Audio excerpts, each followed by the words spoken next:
Hey everybody, welcome back to YouTube. Now for the moment nobody's been waiting for, because we didn't announce that we were doing this. I'm going to be unboxing a special little thing here.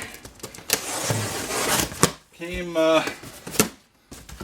with a fortune cookie, and it is a new XY table, and we're going to do a little project with that. So there's lots of videos about these things out there, and this is just another one of them. Wow, it's heavy, about $150 Canadian, and some assembly required, and looks like going to be lots of degreasing. So that's what it looks like. We've got some handles, some parts there. So I'm going to take it out, clean it up, and we'll give it a run through and see what all it can do for us, and then we're going to make a project with it. All right, stand by. Okay, it's out of the box. It's going to be time to de-grease this, deburr it. It's sharp. It's super sharp. Don't mean to gross you out, but I got cut on a bottom of a washing machine. I was stealing some parts, and it was like a razor blade. Some of these parts are very sharp, so we will be deburring it and getting the sharp edges off of all the different pieces and taking it apart. So I'm basically just going to start cleaning it the best I can. I like the looks of that already, right? Just the good old brake cleaner seems to be dissolving it right off the bat. Old rags that I can throw out, and man, that's sharp. I think I'm going to deburr it first. Just give it a quick deburring, because I'm just running my fingers on there and it feels like a Ginsu sort of thing. So yeah, on I go.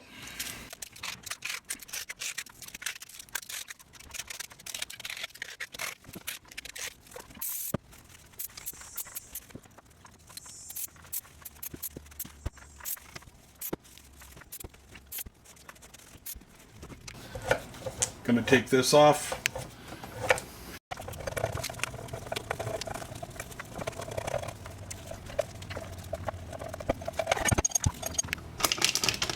Okay, so there's the gib. It's got a nice little indexing point. Remember, that'll be on the right hand side, so that when this goes in and pushes on, it's got a nice. This won't slide around. All right, it's a nice little feature. I've seen a lot of videos where this here thing is buggered up, but it doesn't look too bad on mine. And this is razor sharp, and I don't think there's anything wrong with taking the burr off that. Okay, so I just got a small flat stone here, and I'm just kind of running it along, and there's a little burr, little defect right there that I'm just taking out, and this will all help it to run smoother. Oh, another one over at this end. And these are not ground, they're just machined surfaces. But just get the high spots out. Right there. Fluid. Let me grab this stuff, eh?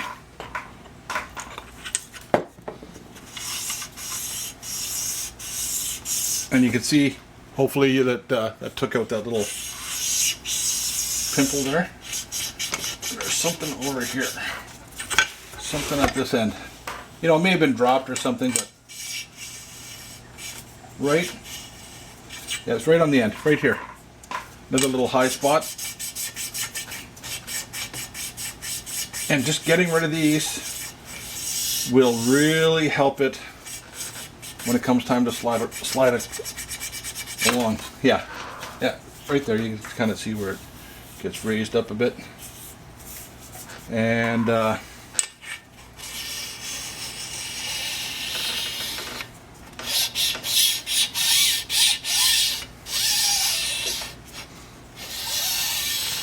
yeah, not bad.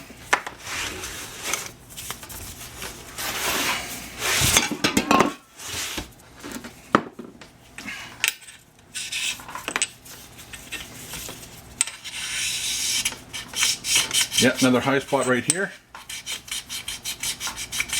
all things that'll, and lubricating it will help because it's pretty dry right now. And I don't know if you saw in the fast forwarded video that it was a little tough at the end to get out.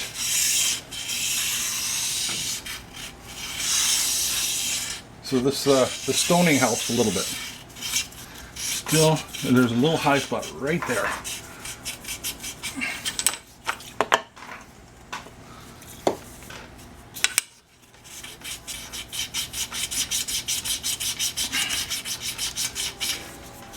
Now I'll take that lead skirt out and give it a little inspection.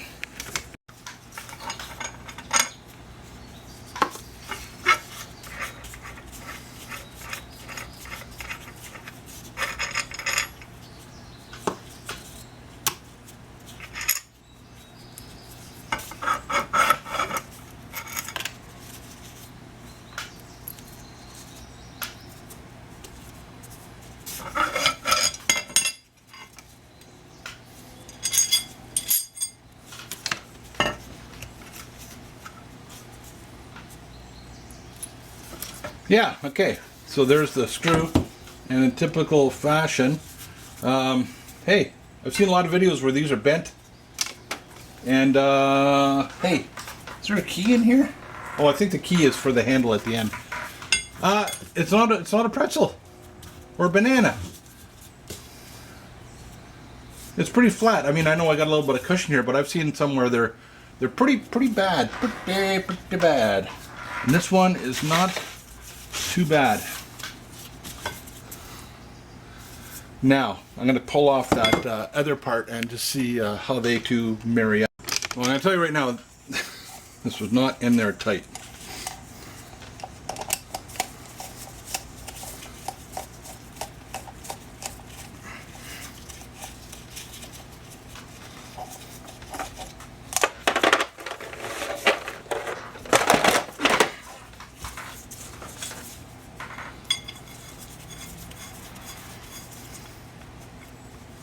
You know what? I've seen a lot of these videos, and this... Oh, there's play. There's play.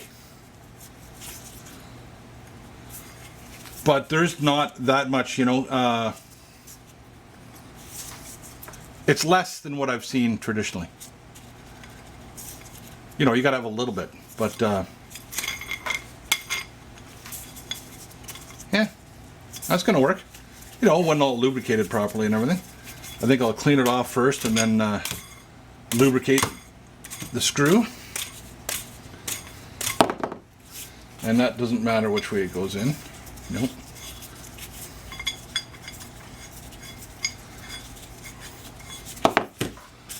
Yeah. Okay.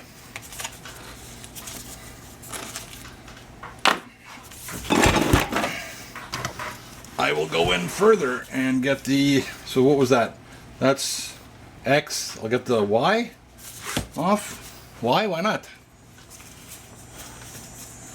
So I think I'm going to have to just anti-screw some of these here. How tight they are. Not tight at all. Not. I don't know. Maybe they're not. They don't have to be tight, but they're not Loctited in either or anything like that. I'll tell you that right now. Let's see. Okay. Oh.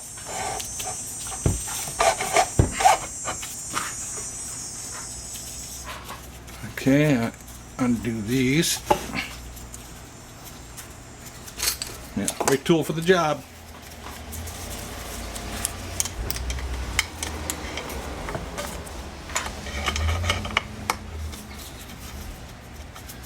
It's too hard to get the right tool.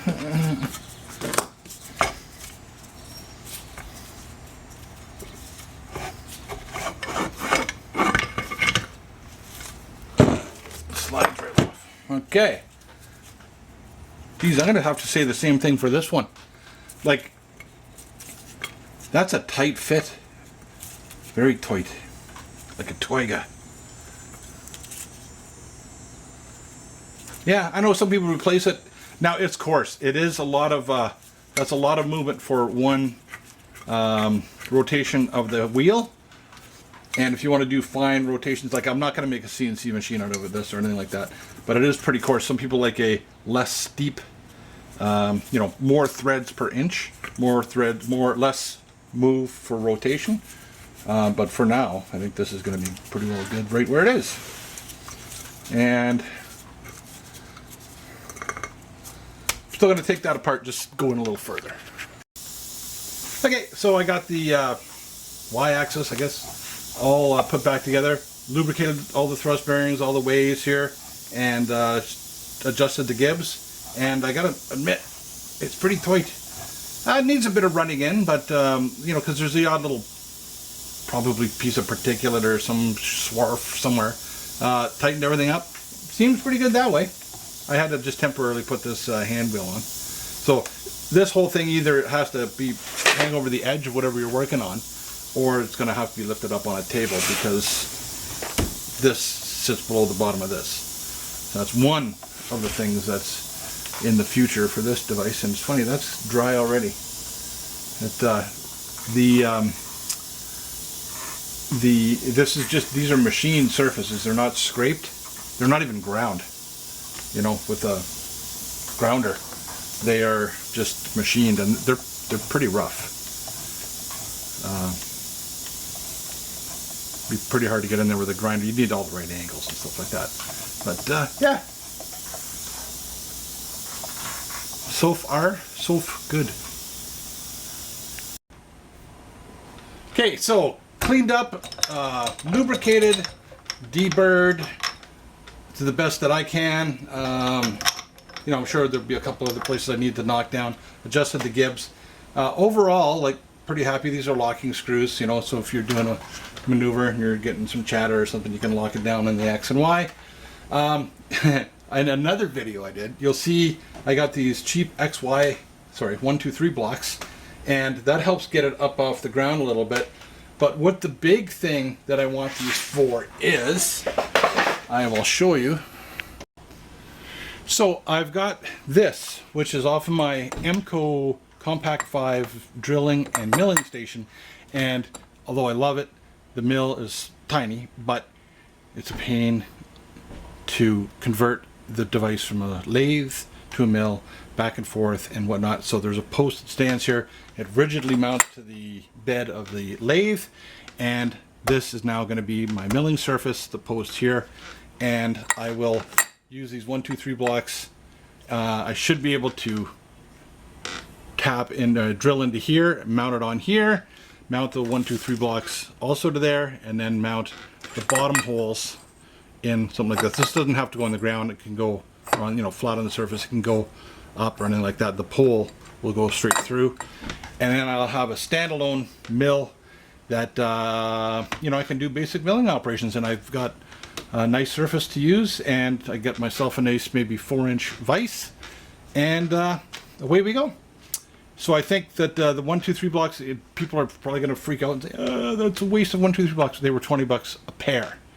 Okay, $10 a piece. I can get steel and whatnot, and you know, set a plate or do something like that. That's probably wouldn't cost me much less, because I'm going to need 1, 2, 3, 4, 5, 6. So 6 of these blocks. They're all the same size. They got holes to mount into, so I'm a bit ahead of the game there, and that's what the plan is. So that's a project for another day, but that's what the plan is for this table. Overall, for $150, you know, maple syrup money, Canadian dollars, it's better than a lot that I've seen that have had a lot of slop, bent lead screws, and just really poor surface finishes. This is, it's worth $150 at least to me, and it just gives me another project to do. Okay, so that's all I got for you this time. Hope you found something useful, something new that the other videos don't have. Have fun, be safe, and for God's sakes, don't get any on you. See you next time.